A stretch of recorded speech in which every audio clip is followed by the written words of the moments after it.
Hey guys! In a small Russian-American community in western Pennsylvania, three close friends, Michael, Stephen, and Nick prepare for Nick's wedding and their impending military service in the Vietnam War. However, their bonds are tested in the face of the horrors of war and the challenges of returning home. But as they face the trials of war, will their friendship survive the brutal realities they encounter? Join us as we dive into the story of the American war thriller film. Welcome to Popcorn and Summaries. The tale opens in Clairton, Pennsylvania, amidst a close-knit working-class community in western Pennsylvania during the late 1960s.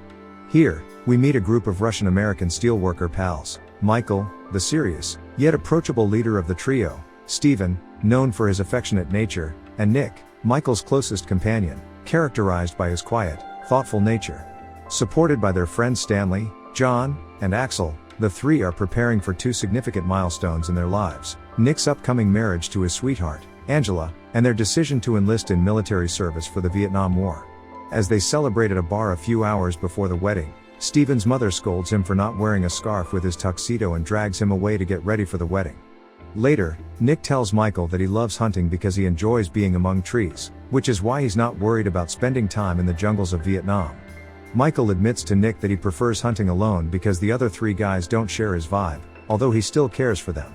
Nick then asks Michael if he's scared about joining the army and going to Vietnam, but Michael brushes it off. If you enjoyed it, please subscribe for more content like this and support the channel.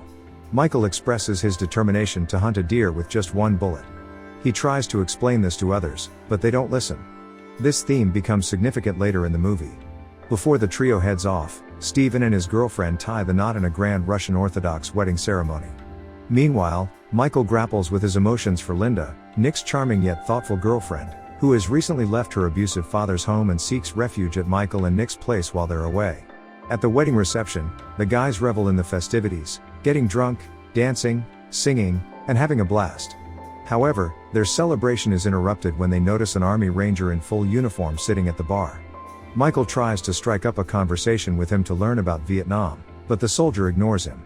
When Michael reveals that he, Stephen, and Nick are heading to Vietnam, the Ranger responds with an unusual remark, the F word, leaving everyone stunned. Clearly looking troubled, the Ranger repeats the phrase, unsettling the group further. Despite being urged to avoid confrontation, Michael returns to the bar with the others and mockingly toasts the Ranger with the same phrase. In response, the Ranger smirks knowingly, understanding the grim reality that awaits Michael and his friends in Vietnam. Later, during Stephen and Angela's wedding toast, they're warned not to spill a drop while drinking. Unfortunately, a drop of blood-red wine accidentally stains Angela's wedding gown, hinting at the challenges ahead. Towards the end of the reception, Nick proposes to Linda, and she accepts. As Nick and Angela leave that night, a drunk and naked Michael runs through the streets, but Nick catches up with him. In a serious moment, Nick makes Michael promise not to leave him in Vietnam if anything happens, highlighting the stress they both feel about the war. The next morning, all the friends except Stephen go deer hunting one last time before leaving. During a break, Michael, in a bad mood, confronts Stanley, who forgot his boots but remembered to bring his revolver, which seems unnecessary. Nick argues with Michael for not allowing Stanley to bring an extra pair of boots. Michael, frustrated, fires a shot into the air to express his feelings.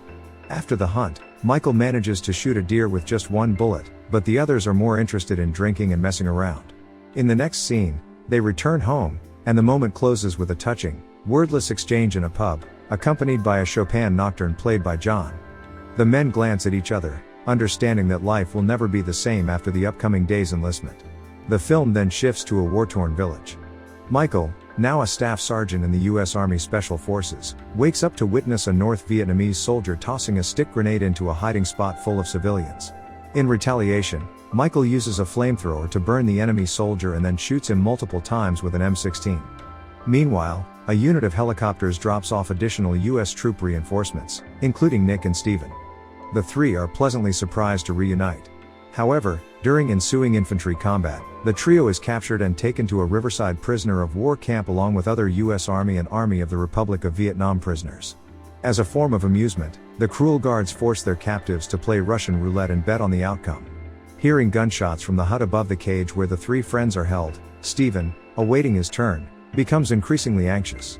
Michael tries to calm him down, while Nick, also distressed but less visibly, attempts to get Michael's attention to no avail.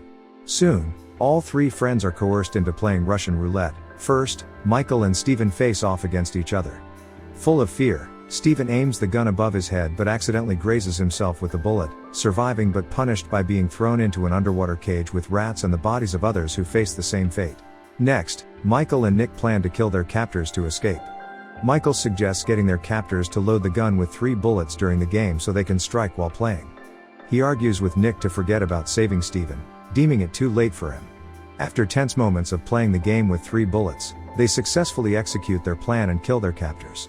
Despite his earlier words, Michael rescues Steven too. The 3 escape on a makeshift raft. A passing American helicopter spots them, but only Nick manages to climb aboard. Steven falls back into the water, and Michael jumps in to rescue him, but Steven breaks his legs in the fall. Michael helps him to the river bank, then carries him through the jungle to safety. In the next scene, Nick is shown to be psychologically damaged, recovering in a military hospital in Saigon with no knowledge of his friend's status. The psychologist concludes that Nick is unfit to remain there. After his release, Nick attempts to call Linda in Clairton but hangs up before the call connects. At night, Nick aimlessly wanders through the red light district, searching for Michael. Eventually, he encounters Julien Grinda, a friendly Frenchman drinking champagne outside a gambling den where men play Russian roulette for money. Grinda persuades the hesitant Nick to join the game in exchange for a large sum of money and leads him inside.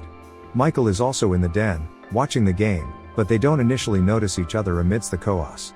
When Michael finally spots Nick, he can't get his attention due to the noise. As Nick watches the game, he's overwhelmed by bad memories. He interrupts the game, grabbing a gun from a table and firing twice, first at a Vietnamese player's head, then at his own head, luckily encountering empty chambers both times. Nick then flees the den and is followed by Grinda, who picks him up and drives him away. Michael pursues them, but Nick throws a handful of money into the air, causing a traffic jam as people scramble to collect it. Unable to catch up, Michael watches as Nick and Grinda escape. In the next scene, Michael is back in the US and returns home, where his friends have prepared a big welcome celebration for him. However, wanting to keep a low profile, Michael heads to a motel. The next day, he meets Linda alone and is troubled to learn that Nick is still missing. As Michael spends time with Linda, walking around the town together, he feels uncomfortable with all the attention he's getting from Linda and his neighbors. He's also struggling with his emotions because he believes both Nick and Steven are either dead or missing. But when he meets his friends, he learns that Steve is alive and has returned from Vietnam. However, only Angela knows where he is. So, Michael visits Angela to find out. However, she's bedridden and can't talk, but she gives him a number. It's the number for Steven's Veterans Rehabilitation Clinic.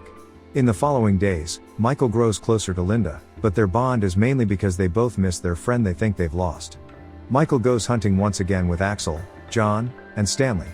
While tracking a deer, he aims his rifle but deliberately misses, indicating that he doesn't want to hunt without his friend Nick. Afterward, he sits on a rock and shouts, "Okay," which echoes back from the rocks, symbolizing his inner struggle over losing Steven and Nick. Returning to his friends, Michael once again finds Stanley in an argument, waving around the revolver he's so obsessed with.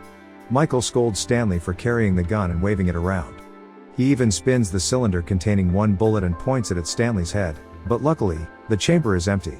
After this confrontation, Michael asks Stanley how he feels now and throws the gun away, realizing the horrors of war and not wanting any part of it anymore. Soon after, Michael learns that Steven is at a local veterans hospital. Steven, still traumatized, has lost both his legs and the use of an arm. When Michael visits Steven, he finds his friend unwilling to return home.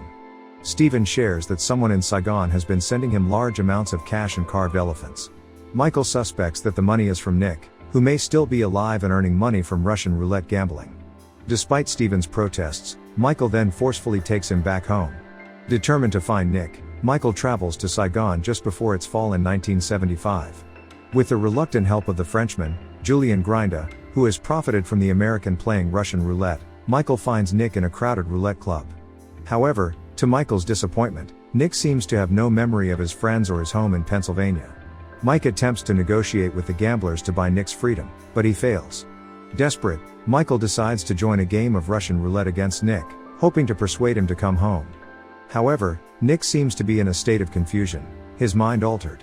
Michael notices track marks on Nick's arm, indicating that his captors are forcing him to use heroin, turning him into a mindless participant in the deadly game. Michael realizes that Nick believes both him and Steven are dead, as Nick was the only one who returned on the chopper. Despite Michael's efforts to jog Nick's memory by recalling their hunting trips together, Nick remains distant. In a final moment of clarity, Nick eventually recognizes Michael and smiles. He whispers one shot, then raises the gun and pulls the trigger, ending his own life instantly. Michael is left horrified, trying in vain to revive his friend. The movie concludes with Nick's funeral in America, attended by all his friends. Even Angela and Steven appear to be recovering from their own traumas. While having breakfast in the bar, they sadly sing "God Bless America" together, raising their glasses in a final toast to Nick. Drop your thoughts in the comments below, and if you like the story, don't forget to like and subscribe for more war thriller film recaps.